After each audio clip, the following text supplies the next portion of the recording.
I completed my syllabus on 25th March 2024, around NEET से around एक महीने पहले, but still I managed to score 690 in NEET. Actually, I was revising along with the completion of syllabus. मैंने कैसे manage किया कि syllabus भी complete करते चलूँ and उसके साथ revision भी करते चलूँ effectively. तो आज की इस वीडियो में I will be talking about everything. What was my method? And if you are a serious aspirant, watch till the end. I can assure you will be benefited. Let me reveal कि जुलाई अगस्त के around मैं कैसी situation में थी, taking online lectures and मैं साथ ही में एक ऑनलाइन क्वेश्चन प्रैक्टिस प्लेटफॉर्म के साथ भी जुड़ी हुई थी।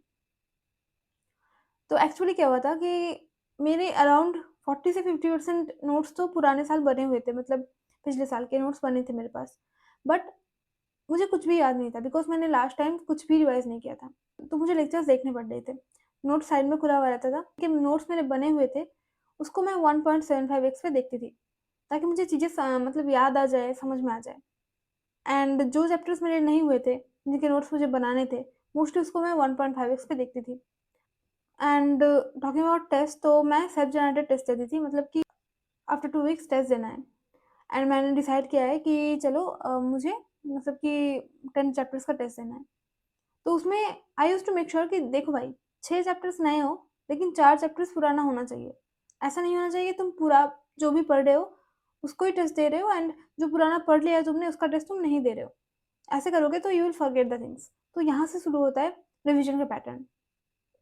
एंड मेरा जो रिविजन था ना, वो काइंड ऑफ एक तो था टेस्ट बेस्ड और सेकेंडली मूड बेस्ड। मतलब 4 चैप्टर्स रिवाइज करना है फॉर द नेक्स्ट टेस्ट, ठीक है। तो वो 4 चैप्टर्स आर फॉर श्योर मुझे करना ही है। अब अगर बीच में फॉर एग्जाम्पल मैं रे ऑप्टिक्स पढ़ रही हूँ एंड इक्विलिब्रियम भी पढ़ रही हूँ, तो मुझे ऑब्वियसली मन नहीं करेगा कि मैं कोई बायोलॉजी का टफ चैप्टर उठाऊँ, ठीक है। तो वहाँ पे मैं ब्रीदिंग वाला चैप्टर या फिर कुछ छोटे मोटे चैप्टर जो मुझे ईजी लगते हैं वो सब चैप्टर रिवाइज कर लेती थी। तो इसके लिए जो आ रहा है उसको रिवाइज करना ही है फॉर श्योर। एंड अगर कभी मतलब बैठे हुए हैं, पढ़ने का मन नहीं कर रहा है कुछ, तो मन कर लिया कि चलो यार कुछ ईजी चैप्टर उठा लेते हैं, तो बस ईजी चैप्टर्स को रिवाइज कर लेती थी। तो it was like that. If you ask me कि क्या होता था मेरा स्टडी का ब्रेकडाउन, तो अराउंड अगर मैं 12 घंटे पढ़ रही हूँ फॉर एग्जाम्पल, तो 7 से 8 घंटे मैक्सिमम करंट स्टडीज़ के लिए रहता था एंड 4 से 5 घंटे फॉर रिविजन पर्पस। क्योंकि मैंने जो पढ़ लिया ऑलरेडी उसको हाथ से नहीं जाने देना होता है। अगर तुम सीरियसली डेडिकेटेड वे में प्रिपेयर कर रहे हो ना, तो रिवीजन को अभी से इस पॉइंट ऑफ टाइम से ही इंक्लूड कर लो अपने स्टडी शेड्यूल में। बिकॉज अगर तुम रिवीजन नहीं करोगे, वो चीज़ें भूलते जाओगे, पूरा चीज़ सब कुछ वाइप आउट हो जाएगा, फिर बाद में जाके लगेगा ये भी नया है, टाइम ज़्यादा लगेगा। तो भले ही अभी से थोड़ा थोड़ा करके रिवीजन करना स्टार्ट कर दो, भले थोड़ा लगे कि तुम थोड़े से लेट से सिलेबस कंप्लीट कर रहे हो, बट रिवीजन अगर साथ साथ करते चलोगे ना, 3-4 बार रिवीजन हो जाएगा यार। सिलेबस कंप्लीट करते करते 2 से 3 बार इजीली रिवाइज हो जाता है सबका। ट्राई करो कि दिन के 2 से 3 घंटा एटलीस्ट निकाल लो एंड हफ्ते में 20 घंटे के अराउंड रिवीजन के लिए निकालो। ये चीज़ें थोड़ा-सा दिमाग में रखना चाहिए। तो अब तुम बोलोगे नहीं दी इतना कैलकुलेट हो रहा है क्या करेंगे? देखो, चीज़ें एकदम फिक्स नहीं होना होता है, बट कुछ चीज़ें ऐसा होता है ना जिसके बारे में you have to be fixed. तुम्हें एक टाइम फिक्स करना पड़ेगा कि मुझे डेली 2 से 3 घंटा, मुझे डेली 2 से 3 घंटा रिवाइज़ करना है, बिकॉज़ वीकली मुझे मिनिमम 20 घंटे रिवीजन के लिए चाहिए। तो तुम्हें कुछ चीज़ें फिक्स करना पड़ेगा। नाउ लेट्स टॉक अबाउट कि हर एक सब्जेक्ट को मैं कैसे रिवाइज करती थी। तो मतलब जब मैं पढ़ती थी उसके बाद जब मेरा फर्स्ट रिवीजन होता था, that was from class notes for each and every chapters. तो हर एक चैप्टर का first revision was from my class notes. तो बायोलॉजी के लिए, इनऑर्गेनिक एंड ऑर्गेनिक के लिए mostly it was from NCERT. जब मैं सेकेंड टाइम रिवाइज कर रही हूँ तो पहले क्लास नोट्स पढ़ लिया, उसके बाद मैं एनसीईआरटी पढ़ लेती थी। एंड फर्स्ट रिवीजन के बाद मैं क्वेश्चन प्रैक्टिस करती थी। तो पहले क्लास नोट्स से रिवाइज कर लिया, देन क्वेश्चन प्रैक्टिस किया मोस्टली। एंड उसके बाद सेकंड डिवीजन जब करती थी मैं class notes plus NCERT in case of biology, inorganic and organic.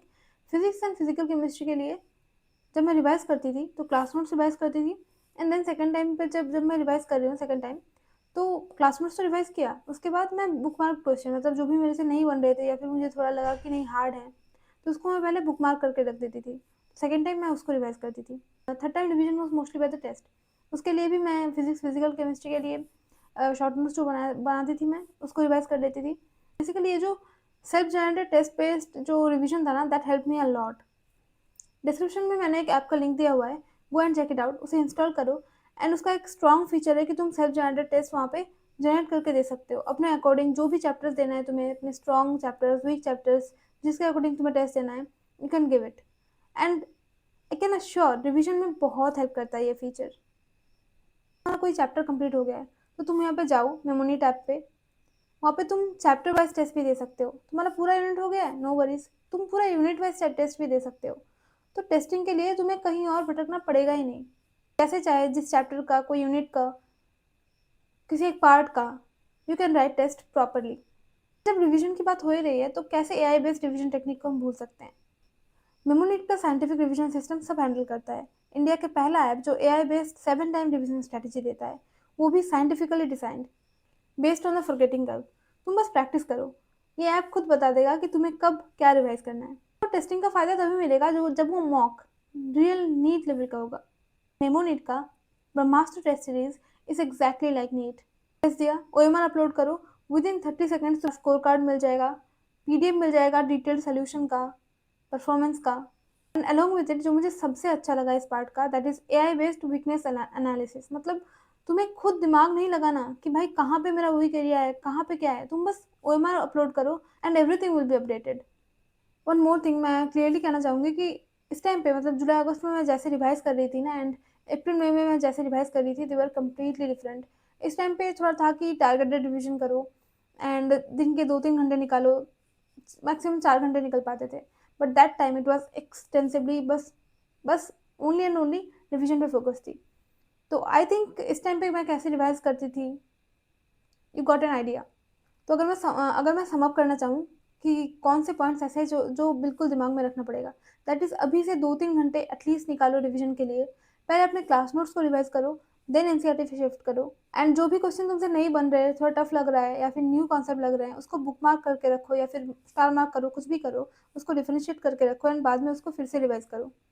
After fix interval of time, कुछ समय के बाद ना, जो भी चैप्टर्स तुमने पढ़ा है उसको टेस्ट दो। बिकॉज टेस्ट दोगे, उसी बहाने रिवीजन भी होगा एंड रिवीजन बेटर वे में होगा। बिकॉज उसके मार्क्स तुम्हारे दिमाग में रहेंगे कि मार्क्स कम नहीं आना चाहिए, विल ट्राई योर बेस्ट। अगर तुम सीरियसली टेस्ट को दे रहे हो तो अच्छे से रिवीजन भी होगा।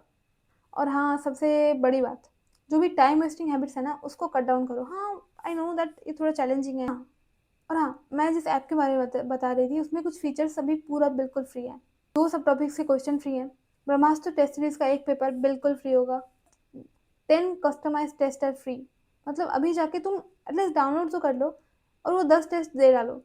मतलब कि परचेज करना ना करना डिपेंड्स ऑन यू। तुम पहले उसको जाके एक्सप्लोर करो, भाई फ्री में मिल रहा है ना, तो जाके पहले 10 कस्टमाइज टेस्ट लिख दो और फिर उसके बाद तुम देखो कि तुम्हारा परफॉर्मेंस बेटर हो रहा है कि नहीं हो रहा है, you are getting any benefits from it और नॉट।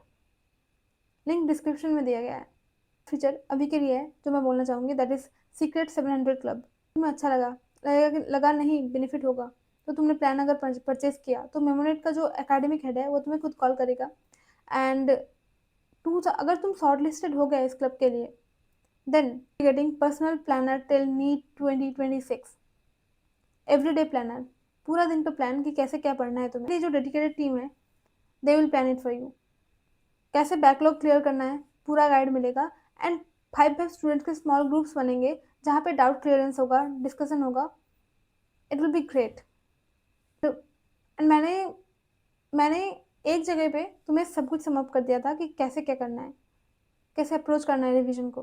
तुमने वो जो की पॉइंट्स है उसको नोट किया होगा एंड तुम रियली उसको इम्प्लीमेंट करोगे। बिकॉज विदाउट इम्प्लीमेंटेशन ये तुम वीडियो देख रहे हो, that is of no use. तुम्हें सुनने में शायद सिंपल लगेगा, बट सच बताओ तो जब तुम इम्प्लीमेंट करने जाओगे ना तो तुम्हें थोड़ा सा टफ लगेगा, but accept it beforehand. जब तुम्हें टफ लगे तो ये मान के चलो कि मुझे भी लगता था टफ।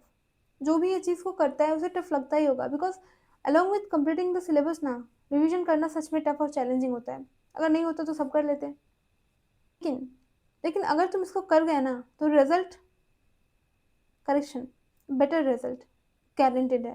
तो आस्क एनीथिंग जो कि मैंने वीडियो में शायद कवर नहीं कर पाई मैं, तो तुम पूछ सकते हो। तुम कमेंट में पूछ लो, आई विल रिप्लाई। ये क्वेश्चन भी जिसमें मैंने वीडियो बनाया है, वो भी मेरे कमेंट में ही किसी ने बोला था। एंड आई थॉट कि चलो इसके ऊपर वीडियो बना ही देते हैं ताकि ज़्यादातर एस्पिरेंट्स को हेल्प हो जाए। So see you in the next video. But हाँ, जाने से पहले तुम मेमोनेट ऐप इंस्टॉल कर लो, जो भी फ्री फीचर्स हैं उसको एक्सप्लोर करो और जो कस्टमाइज टेस्ट दिया गया है ना उसको पक्का से यूज़ करना। बिकॉज फ्री में मिल रहा है यार, और कैसे ये जो फीचर है इसने मुझे हेल्प किया था। Do check it out and thank me later. By the way अभी रात के या सुबह के आई डोंट नो 3:15 हो रहे हैं, इसीलिए मेरे आँख थोड़ा सा मतलब मुझे लग रहा है कि डिप ऑफ कर रहा है। मेरे को दिखा दे, ये रहा। See you in the next video, till then bye.